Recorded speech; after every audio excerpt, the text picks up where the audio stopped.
You ask Tiger to solve. This deals with linear equations with one unknown. The final result is x equals -2. Let's solve it step by step. Group all x terms on the left side of the equation. Add 6x to both sides. Group like terms. Simplify the arithmetic. Group like terms. Simplify the arithmetic. Group all constants on the right side of the equation.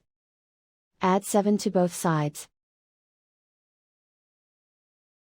Simplify the arithmetic.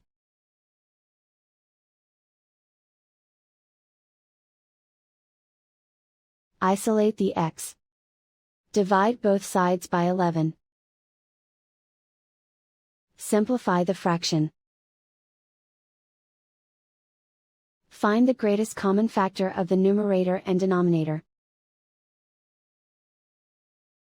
Factor out and cancel the greatest common factor.